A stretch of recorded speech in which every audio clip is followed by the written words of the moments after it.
Hi friends, welcome to our YouTube channel. अभी आप देख रहे हैं ऑफिस टॉक्स।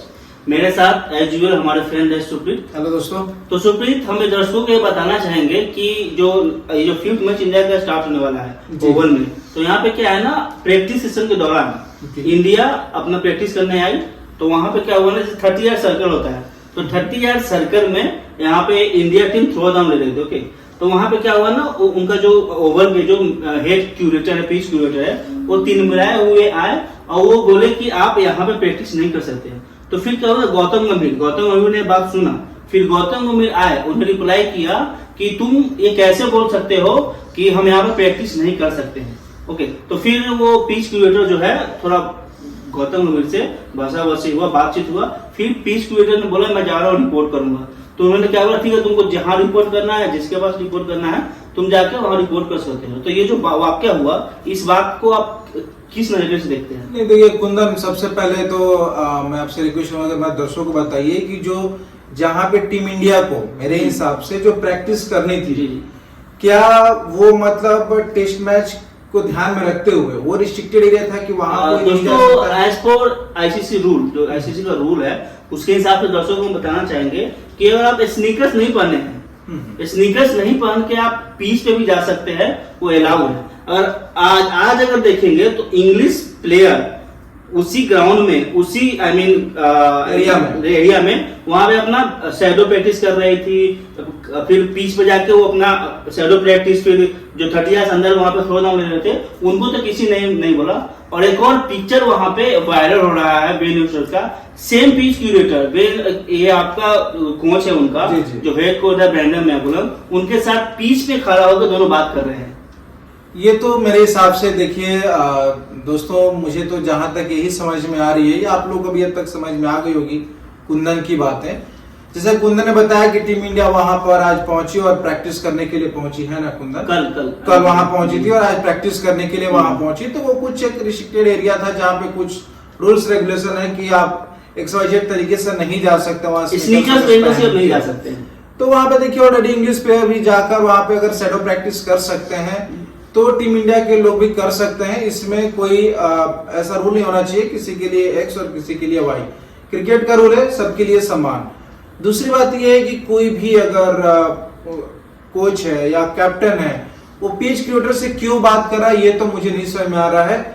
इस पे मैं यही कहूंगा कि इस संदर्भ में आईसीसी को कुछ मैटर को अपने अंडर में लेना चाहिए और जरूर इसके लिए इंग्लिश टीम को फटकार लगाना चाहिए, क्योंकि ऑलरेडी इंग्लिश टीम ने जो लास्ट टेस्ट मैच में किया उसके लिए उन्होंने तो पूरी दुनिया में बदनामी देखी है अपने को अंदर, और इस मैटर से भी वो एक नए दौर की बदनामी में जा चुका। मुझे क्या लगता है ना कि जैसे पिछला मैच जो इंग्लैंड वहां पे जीतने वाली थी, वहां पे ये मैच ड्रॉ हो गया, शायद उनका भी खुन्नस है, पिच क्यूरेटर या फिर जितने भी अदर प्लेयर है या फिर अदर भी ग्राउंड स्टाफ है, सब उसका खुन्नस है कि वो मैच जीता, वो मैच वो लोग हार गए। और आप देखेंगे तो आज भी इंडिया टीम प्रैक्टिस करने गई थी, उससे तुरंत पहले इंग्लिश टीम ने अपना प्रैक्टिस सेशन खत्म करके वो लोग जा रहे थे वही उसी एरिया से। तो वहां पे ही आकर सारा प्लेयर शैडो कर रहे हैं, वो 30 यार्ड के अंदर घूम रहे हैं। पर फिर से जब इंडिया टीम वहां पे गई तो पिच क्यूरेटर फिर आकर उन्होंने बोला कि आप यहाँ पे प्रैक्टिस नहीं कर सकते। देखिए वही बात है, मतलब यहाँ पर मुझे ऐसा लगता है कि जो भी इंग्लैंड का जो भी प्रेसिडेंट है, क्रिकेट एसोसिएशन प्रेसिडेंट, उनको आकर इस बात में अपना स्टेटमेंट जरूर देना चाहिए कि वहां पे क्या गलत हुआ, क्या नहीं हुआ, और ऐसी चीजें रिपीट ना हो। क्योंकि देखिए, आप कभी हो सकता है कि आज इंडिया गई है इंग्लैंड में मैच खेलने, हो सकता है कि इंग्लैंड भी आएगी टीम इंडिया में। आई थिंक वो ज्यादातर दिसंबर के टाइम पे रहता है उनका टेस्ट शेड्यूल, तो आएंगे तो फिर इंडिया की तरफ से भी ऐसा होगा, तो ये मतलब अच्छा नहीं होगा, जिससे एक वार टाइप का हो जाएगा। मुझे क्रिकेट को फेयरली तरीके से खेलना चाहिए, क्रिकेट को किसी पॉलिटिक्स या किसी अंडर प्रेशर में आकर वैसा नहीं करना चाहिए। मैं तो मेरा यही सोच है कि यहाँ पे बीसीसीआई इस पे एक्शन ले और आईसीसी को लेटर लेकर भाई आपके सर जो ये वाकया हुआ, जो एक घटना हुआ, इसमें आईसीसी को लूप पे लेटर लगे और फिर वहां पे ईसीबी को भी लूप लगे कि ये क्यों हुआ।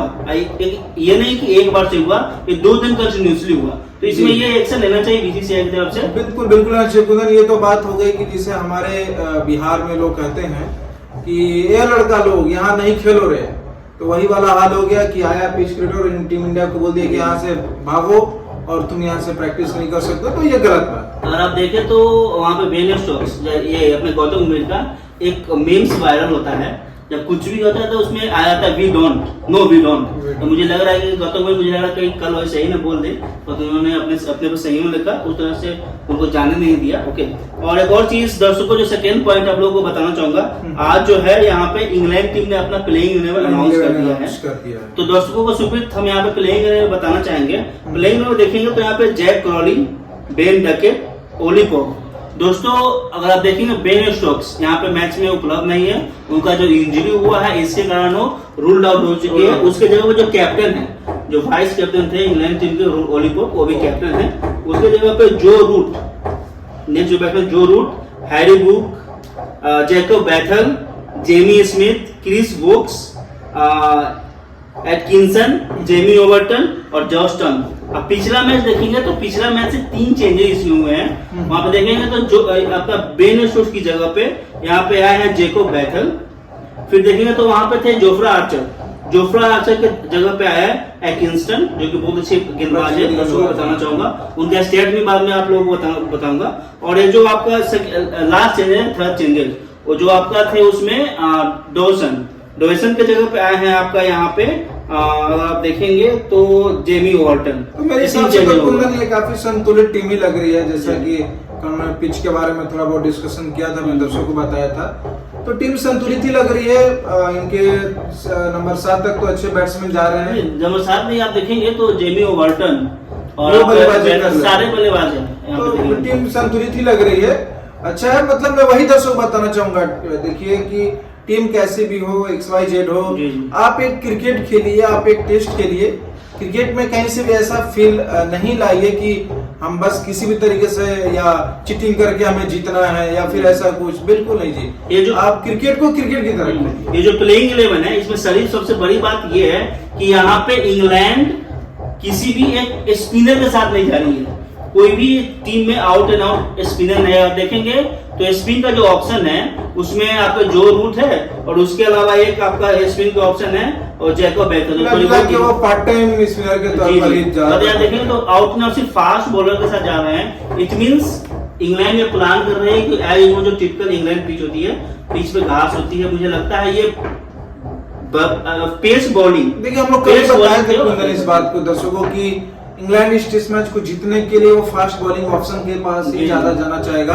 और वैसा ही कुछ जैसा आपने बताया पिच क्रिएटर और जो भी पिच उन्होंने जाकर देखा या संभला, तो उसके हिसाब से मुझे वही हम लोग को लग रहा था और आज वही हुआ। जी जी।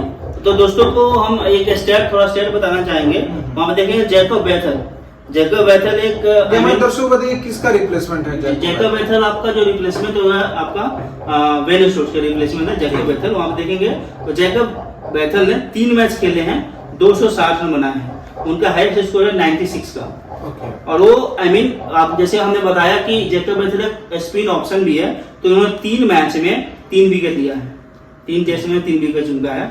उसके अलावा जो नेक्स्ट जो जोफ्रा के रिप्लेसमेंट थे, ओके, एटकिंसन ने 12 मैच टोटल खेला है। उन्होंने 12 मैच में उन्होंने विकेट लिया है, आपको देखें लगभग 55 विकेट। काफी अच्छा, ठीक है, 12 मैच में 55 विकेट बहुत अच्छा है। जी, जी। और आप उनका जो हाईएस्ट जो बेस्ट बॉलिंग है 45 रन देकर 7 विकेट, बहुत ही अच्छा, मतलब काफी अच्छे। और ऐसा नहीं है कि वो सिर्फ बॉलिंग ही करते हैं, उनका बैटिंग देखेंगे तो 12 मैच में 352 रन का है, उनका हाईएस्ट स्कोर 118 रन। ओके, एक बढ़िया उपयोगी बैट्समैन भी है, बॉलिंग ऑलराउंडर आप बोल सकते हैं। जो थर्ड जो चेंजेस है जेमी ओवर्टन, थर्ड जो चेंजेस जेमी ओवर्टन का, वो 1 मैच खेले हैं, वहां पे 146 रनों का पारी खेला। मतलब हमको लग रहा है कि ये क्या प्लेइंग 11 में मेरे हिसाब से तो ये सुटेबल नहीं बैठते थे अगर एक मैच में इन्होंने इतना बनाया। किस बेसिस पे इनका जो आप देखेंगे तो काउंटी में जैसे चल रहा था, उसके बाद इंग्लैंड का अपना डोमेस्टिक उनका अच्छा जी जी। और वहाँ पे BBL भी हो गया, जो भी आपका 100 चलता है उनका इंग्लैंड का, उसमें भी काफी बेहतरीन प्रदर्शन किया था उन्होंने। उसके बाद ही इनका चयन हुआ है। ये है इंग्लैंड की प्लेइंग। आप इस प्लेइंग 11 में आप कितना उम्मीद रखते हैं, क्या आपको लगता है? मतलब मुझे वही है कि मैंने जैसे बताया कि ये टीम हमें संतुलित ही नजर आ रही है, जैसे कि हमारी भारतीय टीम, लेकिन हमने कल ही बोला था और आज ही बोलेंगे कि जो लास्ट टेस्ट मैच है 5वां ओवल का ग्राउंड में, टीम इंडिया इंग्लैंड पे भारी पड़ेगी। क्योंकि देखिए एक मानसिकता भी होती है, कुंदन बेन स्टोक्स नहीं है, कैप्टन नहीं है, जो आपको 2 टेस्ट मैचों से वो फ्रंट से लीड कर रहे थे। तो ये कहीं ना कहीं एक मनोवैज्ञानिक जो दबाव हो या फिर मतलब एक टीम कॉम्बिनेशन या एकजुटता की बात हो, कहीं ना कहीं जरूर थोड़ा सा मतलब अगर माइनर भी बोले तो उतना बहुत होता है माइनर और आप देखेंगे बेन स्टोक्स का नहीं होना, बेन स्टोक्स का नहीं होना, ये इंग्लैंड का जो शक्ति है ना, जो पावर है ना, बैटिंग हो जाए बॉलिंग हो जाए, वो आधी हो गई है। एक वही होता है कुंदन, अगर होता है ना कि अगर राजा अपने लोगों के बीच में हो, जी जी, तो एक मतलब जो प्रजा होती है उनके अंदर एक हर्षोल्लास रहता है कि हमारा राजा हमारे साथ खड़ा है। जी जी।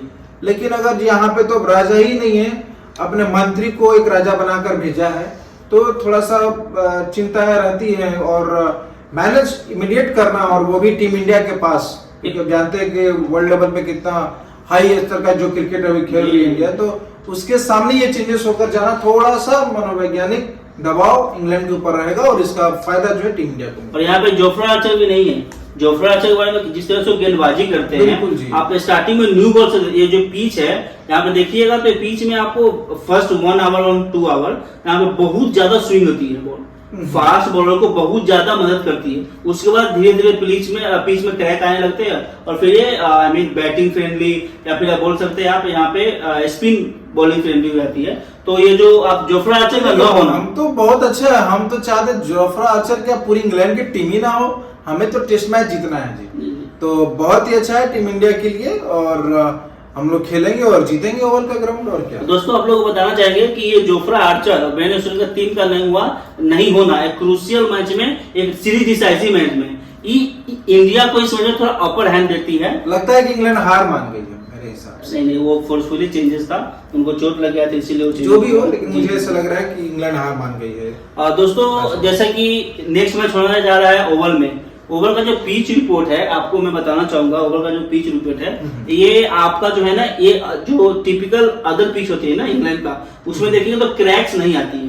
बट हमेशा से जो ओवर का जो पिच है, और आप 3 दिन मैच खत्म हो जाए, 2.5 दिन मैच खत्म हो जाए, उसके बाद इस पिच पे क्रैक आने लगती है। और 2.5 दिन से पहले और आप देखेंगे तो न्यू बॉल से पेस बॉलर को काफी मदद मिलती है। और उसके बाद जैसे जैसे डेज खत्म होता है, क्रैक आएगा, उसके बाद स्पिनर फ्रेंडली पिच हो जाती है। यहाँ पे देखेंगे तो एवरेज स्कोर फर्स्ट इनिंग का देखेंगे तो 330 to 340 के आसपास है एवरेज स्कोर, और सेकेंड इनिंग का है एवरेज आपका वही 280 270 के आसपास। तो यहाँ पे आपको क्या लगता है, अगर टॉस जीती इंडिया तो उनको क्या करना चाहिए? बैटिंग करना चाहिए। कुंदन देखिए, सामने जोफ्रा आर्चर नहीं है, चेंजेस के साथ आई है इंग्लैंड की टीम, और बेन स्टोक्स भी नहीं है, तो टीम इंडिया को पहले बैटिंग करनी चाहिए। एक जो स्कोर है मेरे हिसाब से, जो प्रिडिक्टेड जिस तरीके से आपने एनालिसिस किया पिच का, मेरे हिसाब से वो 350 वंस अगेन टू 380 के अंडर ही रहेगा स्कोर मेरे हिसाब से। और उसके बाद जब इंग्लैंड बैटिंग करना है 2 दिन के बाद, तो जब जैसे बता रहे हैं कि आप 2.5 दिन के बाद उस पिच में स्पिनरों को मदद मिलेगी, तो हमारे पास डेफिनेटली इस मैच में कुलदीप यादव, जडेजा और सुंदर खेलेंगे, और वहां पे कुलदीप यादव को फेस करना इंग्लैंड के लिए काफी टफ होगा, और इंग्लैंड वहीं पे दरसाई हो जाएगी और वहीं से टेस्ट मैच। यहाँ पे एक और क्वेश्चन मार्क उठता है, आप प्लेइंग 11 इंग्लैंड का देखेंगे तो वो एक भी स्पिनर खिलाए नहीं है, टीम में एक भी स्पिनर नहीं है। तो आपको क्या लगता है कि इंडिया टीम ऑलरेडी, अगर इंडिया टीम का लास्ट प्लेइंग 11 देखो तो वहां पे 2 स्पिनर ऑलरेडी अवेलेबल थे, आपके थे रवींद्र जडेजा और वाशिंगटन सुंदर। तो क्या इंडिया इसमें जो है ना अपना नेक्स्ट स्पिनर कुलदीप यादव को इसमें लाना चाहेगी, या फिर वो बिल्कुल ही लाना चाहिए कुलदीप यादव को, क्योंकि देखिए 2.5 दिन के बाद आपकी जो पिच है वो फ्रेंडली होने जा रही है स्पिनरों के लिए, तो उनके पास कुंदन जो पार्ट टाइम जैसे आपने बोला कुक एंड ऑल, ये बहुत ही मतलब अच्छी स्पिन फेंक लेते हैं, गेंदबाजी कर लेते हैं, रूट जो है ना, यस रूट थोड़ा स्पिन। तो हमारे पास जो आप देखेंगे टॉप ऑर्डर में जायसवाल हो या केएल राहुल या गिल या फिर साई सुदर्शन या टिल ध्रुव जुरैल तक, ऐसे हमारे पास वो पार्ट टाइम स्पिनर नहीं है। तो हमें ये है कि मजबूरी आप कहेंगे, या जो हमारी क्वालिटी स्पिनर बोलेंगे आप, वो हमें रखना है, और उसी की बदौलत हम मैच जीते। और 4th इनिंग में ऐसा भी पूरा स्पिन फ्रेंडली। देखिए, अगर आपके पास 4 गेंदबाज हो कुंदन, या 3 गेंदबाज हो, तेज गेंदबाजों की बात कर रहा हूँ, तो 3 भी हैं, और अगर एक आपके पास एक मीडियम प्रेशर टाइप का, वो इंग्लैंड के पास वो चारों ऐसा नहीं है कि वो 140 प्लस जाके ही फेंकेंगे, उसमें से 2 होंगे ही तो फेंकेंगे, बाकी नॉर्मल ही आएगा, तो उससे कुछ ज्यादा फर्क नहीं पड़ने वाला इस पिच पे। टीम इंडिया का डिसीजन होना चाहिए कि वो 3 स्पिनर के साथ जाए और 3 फास्टर। जी दोस्तों, आपको एक और अपडेट हम देते चलेंगे। ये जो आप एक WCL टूर्नामेंट चल रहा है, उसमें इंडिया और पाकिस्तान का जो लास्ट मैच खेला जाना था वो कल था। वहां पे क्या हुआ ना, इंडिया वहां से पुल आउट हो चुकी है।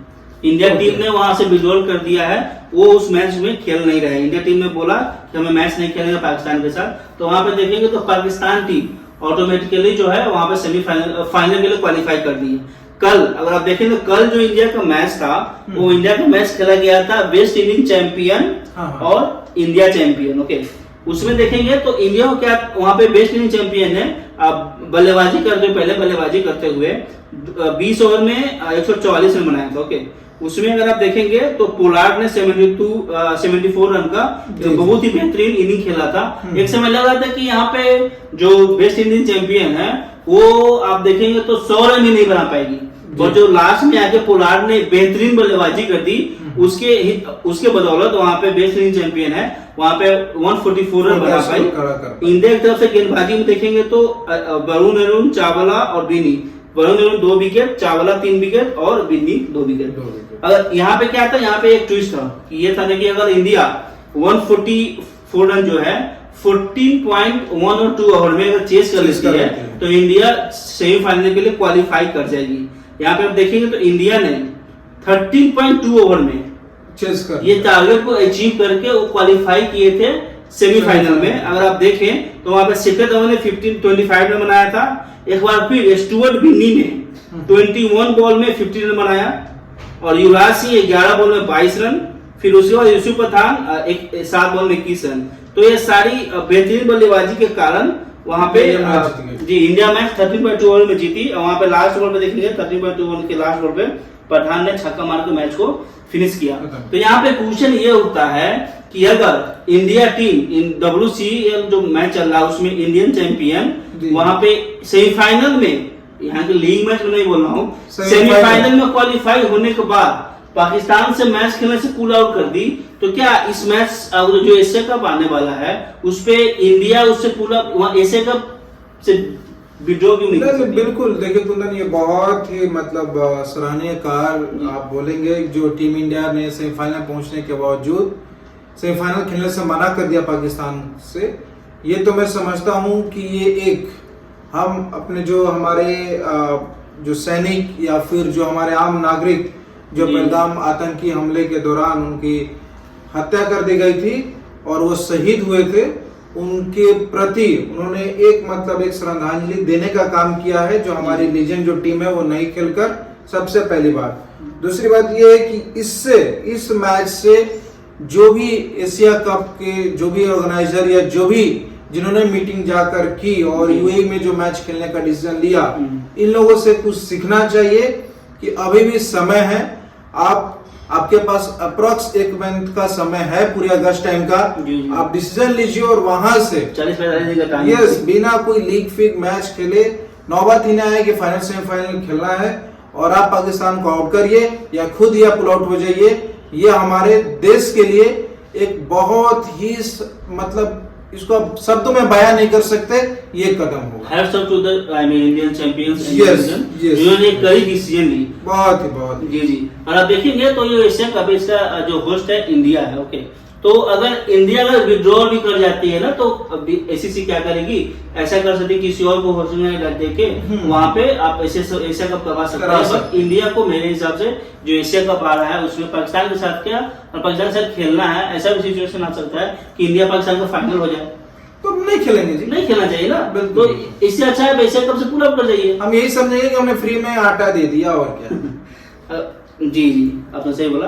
तो सुप्रीत, आपसे हम एक बात पूछना चाहेंगे, जैसे नेक्स्ट मैच जो इंडिया और इंग्लैंड की होने वाली ओवल में, इसमें आप प्लेइंग 11 क्या देखते हैं इंडिया की में? देखिए मेरा प्लेइंग 11 फिक्स है। मैं Yashasvi Jaiswal, KL Rahul, Sai Sudarshan, Shubman Gill, and 5th पे मैं जडेजा को ही देख रहा हूँ, and on 6th Dhruv Jurel, 7 Sai Sudarshan, 8 Kuldeep Yadav and Washington Sundar, sorry Sundar, yes जी, जी।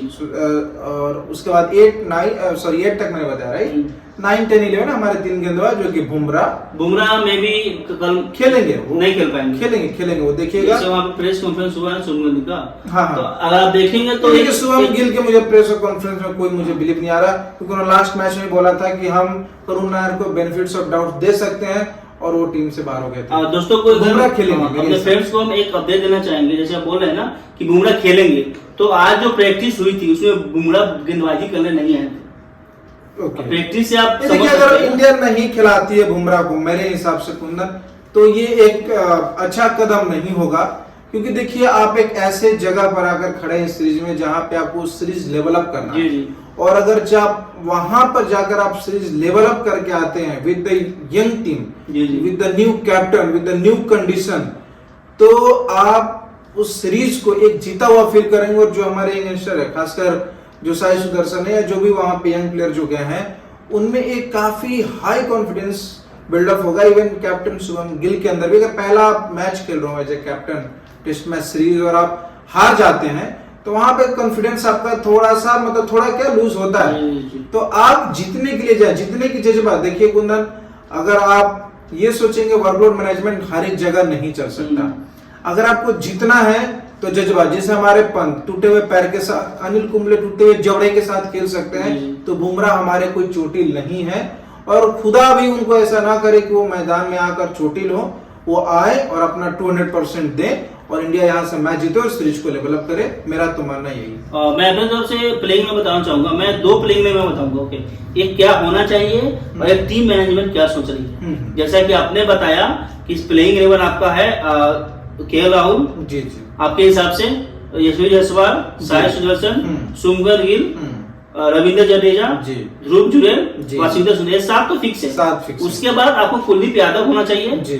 उसके अलावा आकाशदीप आ रहे हैं, मोहम्मद सिराज 10 और बुमराह और अर्शदीप, दोनों में से बुमराह नहीं अवेलेबल है तो अर्शदीप, ये प्लेइंग लेवल होना चाहिए। बट ऐसा जो प्रैक्टिस हो रहा है प्लस जो टीम मैनेजमेंट की तरफ से जो इशारे आ रहे हैं, उससे आप वो चाह रहे हैं क्या, जैसे आपका 7 प्लेयर हो गया, तो केएल राहुल, फिर आपका नहीं, वो तो 7 तो सेम लगे, उसके बाद वो चाह रहे हैं सरुण ठाकुर खेले 8वें नंबर पर, कुलदीप यादव के जगह पे सरुण ठाकुर आ जाए। उसके बाद आपका जो आकाशदीप, फिर आपके हो गए सिराज, और उसके बाद आप देखेंगे तो बुमराह खेलेंगे, तो बुमराह तो नहीं खेल रहे हैं, जैसे कि प्रैक्टिस सेशन से सबसे लग रहा है बुमराह नहीं खेल रहे हैं, और हरदीप सिंह खेलेंगे। तो ये टीम मैनेजमेंट का अपना सोच है कि वो यहाँ पे थोड़ी बैटिंग लाइनअप अगर देखेंगे तो बैटिंग लाइनअप वो लोग थोड़ा स्ट्रॉन्ग करना चाहते हैं, 1-2 प्लेयर को और पुश करना चाहते हैं। देखिए आप पुश क्या कर रहे हैं, सरदुल ठाकुर को ही नंबर 8 पर ला रहे हैं, और मेरे हिसाब से एक बैट्समैन और सरदुल ठाकुर वो आपके कोई मतलब टॉप ऑर्डर के बल्लेबाज नहीं है, या मतलब, तो आप मुझे समझ में नहीं आ रहा कि टीम इंडिया क्यों नहीं कुलदीप यादव खिला रही है, उनको खिलाना चाहिए।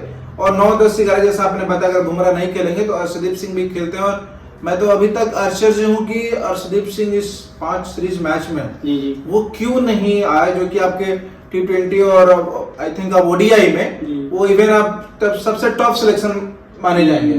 तो मेरे हिसाब से थोड़ा सा टीम मैनेजमेंट को अगेन सोचना चाहिए कि बुमराह को लेकर आए और इस मैच को जीतना चाहिए। जी जरूर सुबीर, अगर आप देखेंगे तो दोस्तों बताना चाहेंगे, ऐसा नहीं है कि आपके जो कुलदीप यादव बल्लेबाजी नहीं कर सकते हैं। हाँ, बिल्कुल कर सकते हैं। कुलदीप यादव एक उपयोगी बल्लेबाज भी है, वो यहाँ पे 20-30 रन बना के आपको दे सकते हैं, बहुत है। आप देखिए जी पिछला जो आपका सीरीज हुआ था उसमें आप शायद आपका बांग्लादेश से हुआ था, या बांग्लादेश खिलाफ या फिर ऑस्ट्रेलिया के खिलाफ, उन्होंने 50 रन का भी इनिंग, 49 और रन का उन्होंने बल्लेबाजी किया था, रन बनाया था। मतलब डबल सेंचुरी की बात होगी। और आप कुलदीप यादव को रखेंगे तो आपका एक आउट है ना, विकेट टेकर बात है, विकेट टेकर लेना है। अगर जीतना है आपको तो 20 विकेट लेना है, और कुलदीप यादव आपको बहुत बड़े विकेट टेकर हो जाते हैं इस टाइप के पिच में, जो कि बाद में आकर क्रैक हो जाएगा।